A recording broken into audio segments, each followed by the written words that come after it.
नमस्ते। जैसा कि आपको पता है, डेली मैं हिंदी साहित्य का इतिहास रामचंद्र शुक्ल वाचन करती हूँ और वीडियो लोड करती हूँ।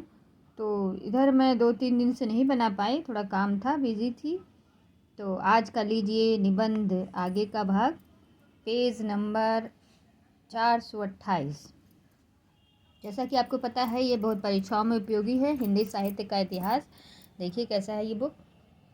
तो बड़ी अच्छी बुक है, आपको बहुत काम आएगी सुनने से, और इनको वाचन और पीडीएफ से आप बहुत सारे क्वेश्चन इनमें से आते हैं, पीजीटी, टीजीटी, नेट, जेआरएफ में और भी प्रतियोगिता परीक्षा में। निबंध देखिए, यदि गद्य कवियों या लेखकों की कसौटी है तो निबंध गद्य की कसौटी है। ये सेंटेंस आता है परीक्षा में, नेट के। किसने कहा ऐसे करके? यदि गद्य कवियों या लेखकों की कसौटी है तो निबंध गद्य की कसौटी है। तो किसने कहा? आचार्य रामचंद्र सिंह की बुक से लिया गया। आचार्य रामचंद्र ने कहा है, इस पर टिक लगाना होता है, लिखना होता है। आगे देखिए, भाषा की पूर्ण शक्ति या विकास निबंधों में ही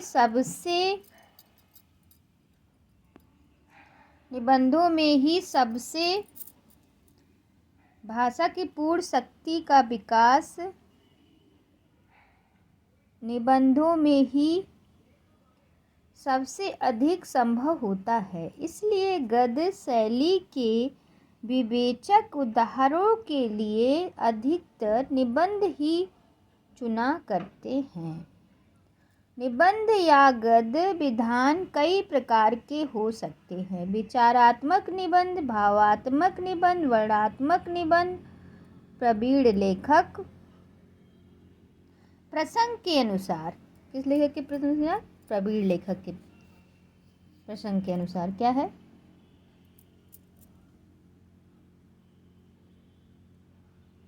प्रसंग के अनुसार इन विधानों का बड़ा सुंदर मेल भी करते हैं। लक्ष्य भेद से कई प्रकार की शैलियों का व्यवहार देखा जाता है। जैसे विचारात्मक निबंधों में व्यास और समास की रीति, भावात्मक निबंध में धारा, तरंग और विक्षेप की रीति। इसी विच्छेद के भीतर वह प्रताप शैली आएगी जिसका बंगला की देखा देखी कुछ दिनों में से हिंदी में भी चलन बढ़ रहा है। शैलियों के अनुसार गुणों दोषों भी भिन्न भिन्न प्रकार के हो सकते हैं। देखिए, हो सकते हैं। आधुनिक पश्चात लक्षणों के अनुसार निबंध इसी को कहना चाहिए जिसमें व्यक्तित्व अर्थात व्यक्तिगत विशेषता हो। बात तो ठीक है यदि ठीक उसी तरह के समझी जाए।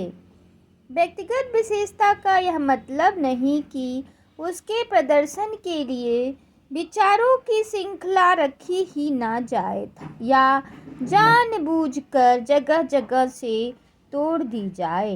भावों की विचित्रता के लिए ऐसे अर्थ योजना की जाए तो उसके अनुभूति के प्राकृत या लोक सामान्य स्वरूप से कोई संबंध ही ना रखे, अथवा भाषा से सर्कस वालों की सी कसरतें या हठ योगियों से आसान कराए जाए जिनका लक्ष्य तमाशा दिखाने के सिवा और कुछ ना हो।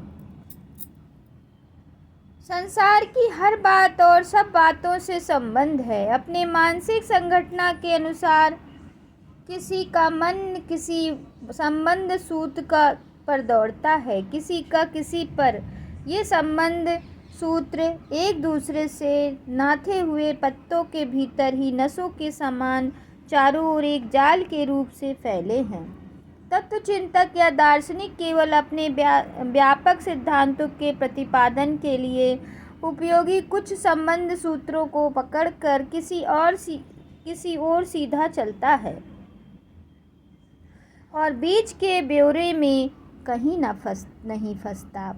निबंध लेखक अपने मन की प्रवृत्ति के अनुसार स्वच्छंद गति से इधर उधर फूटी हुई सूत्र शाखाओं पर विचरता चलता है। यही उसकी अर्थ संबंधी व्यक्तित्व विशेषता है।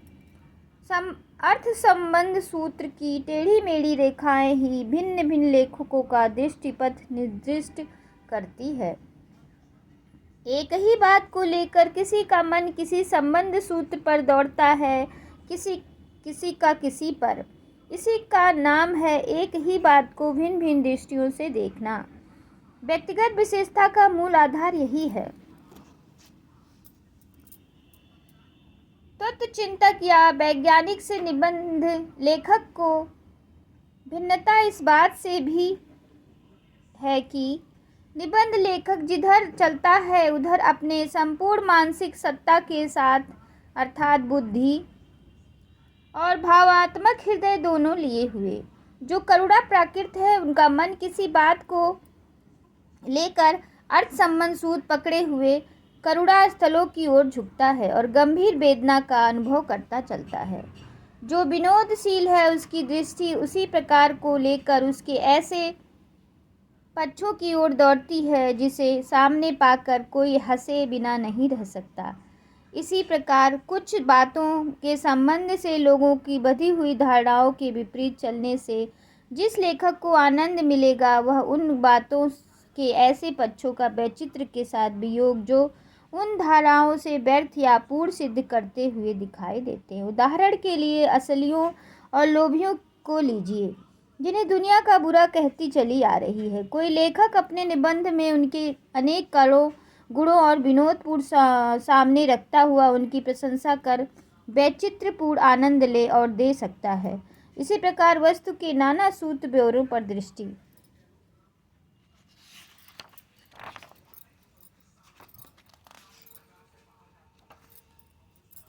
आगे देखिए, अभी पेज पलट रहे हैं। देखिए फिर से हिंदी साहित्य का इतिहास पेज नंबर 430। गढ़ाने वाले लेखक दृष्टि गढ़ाने वाले लेखक किसी छोटी सी छोटी तुच्छ बात को गंभीर विषय का स्वरूप देकर पंडित्यापूर्ण भाषा की पूरी नकल करता हुआ सामने रख सकता है, पर सब अवस्थाओं में कोई बात अवश्य चाहिए।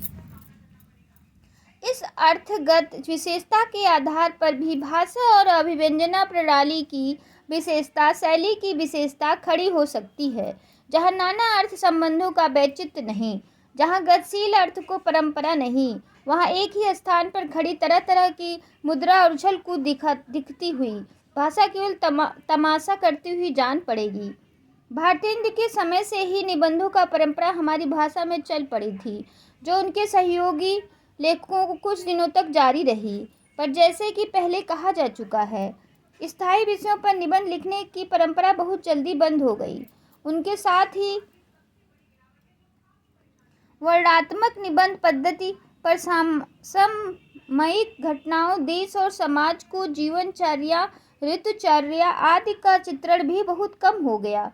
इस द्वितीय उत्थान के भीतर उपरोक्त उच्च कोटि की स्थायी गद्य साहित्य का निर्माण जैसे होना चाहिए था ना हुआ। अधिकांश लेखक ऐसे ही कामों में लगे जिनमें बुद्धि की श्रम पड़े। फल यह हुआ कि विश्वविद्यालय में हिंदी की ऊंची शिक्षा का विधान हो जाने पर उच्च कोटि की गद्य की पुस्तकों की कमी का अनुभव चारों ओर हुआ।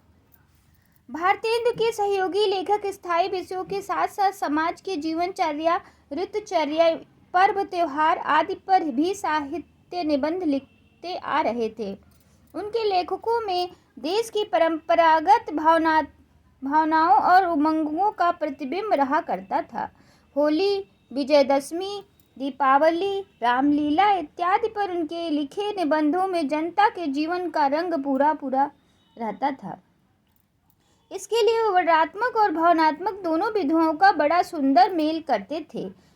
यह सामाजिक सजीवता भी द्वितीय उत्थान के लेखकों में वैसी न रही। इस उत्थान के आरंभ में ही निबंध का रास्ता लिखने वाले दो अनुभव ग्रंथ प्रकाशित हुए। बेकन विचार रत्नावली अंग्रेजी के बहुत पुराने क्या पहले निबंध कौन सा है बहुत पुराने और पहले निबंध? बेकन विचार। किसका है? रत्नावली का, जो अंग्रेजी का है। लेखक लॉर्ड बेकन के अनुसार निबंध का अनुवाद और निबंधमाला आदर्श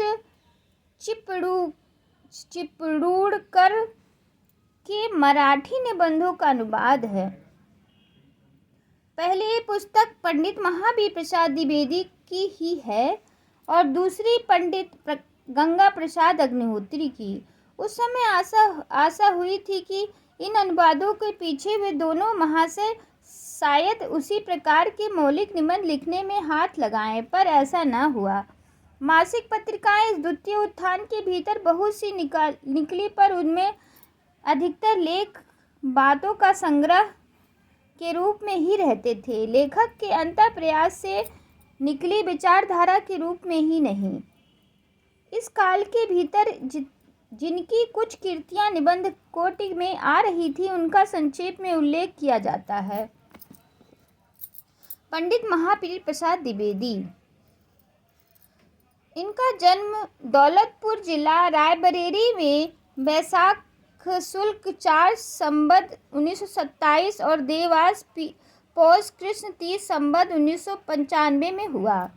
द्विवेदी जी ने सन 1903 में सरस्वती के संपादक का भार लिया। तब से अपना सारा समय लिखने में ही लगाया। लिखने की सफलता से वे इस बात से मानते थे कि पाठक को उसे बहुत कुछ समझ जाए।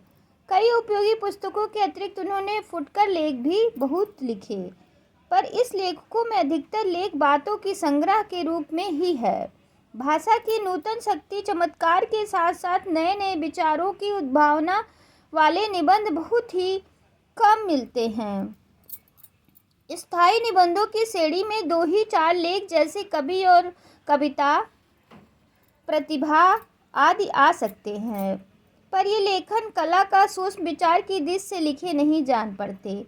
कवि और कविता कैसे गंभीर विषय है कहने की आवश्यकता नहीं, पर इस विषय की बहुत मोटी मोटी बात बहुत मोटे तौर पर कही गई, जैसे इससे स्पष्ट है कि किसी किसी में कविता लिखने की इस्तेदाद स्वाभाविक होती है, ईश्वर दत्त होती है। जो चीज़ ईश्वर दत्त है, ईश्वर दत्त मतलब ईश्वर की देन, वह अवश्य लाभदायक होगी, वह निरर्थक नहीं हो सकती है।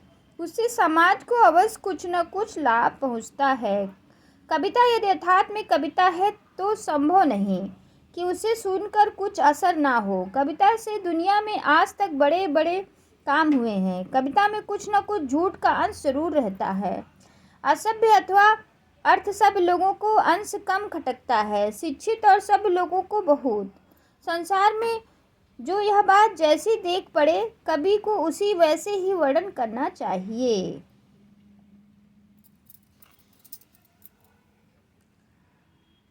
कहने की आवश्यकता नहीं कि द्विवेदी के लेख या निबंध विचारात्मक श्रेणी में आएंगे, पर विचार वह गूढ़ गुम्फित परंपरा उनमें नहीं मिलती जिससे पाठक की बुद्धि उत्तेजित होकर किसी न किसी विचार पद्धति पर दौड़ पड़े।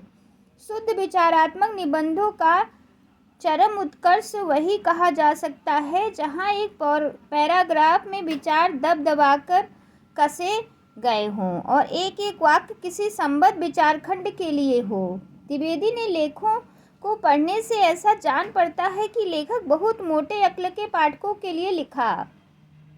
यह आता है पॉइंट, मोटे अक्ल के पाठकों के लिए। किसने लिखा? किसने कहा? द्विवेदी के लिए। कौन सी? महावीर प्रसाद द्विवेदी के लिए। इम्पोर्टेंट है, मतलब महत्वपूर्ण है। रहा एक सीधा बात, कुछ हेर फेर कहाँ कहीं केवल शब्दों में ही, 7-5-6 वाक्यों में कहीं हुई मिलती है। उनकी यह प्रवृत्ति उनकी गद्य शैली निर्धारित करती है। उनके लेखों में छोटे छोटे वाक्य का प्रयोग अधिक मिलता है। नपे तुले वाक्य को कई प्रकार शब्दों में कुछ हेर फेर के साथ कहने का ढंग वही है जो वाद या संवाद में बहुत शांत होकर समझने बूझने के काम में लाया जाता है। उनकी यह व्यास शैली विपक्षी को कायल करने के प्रयत्न में बड़े काम की है।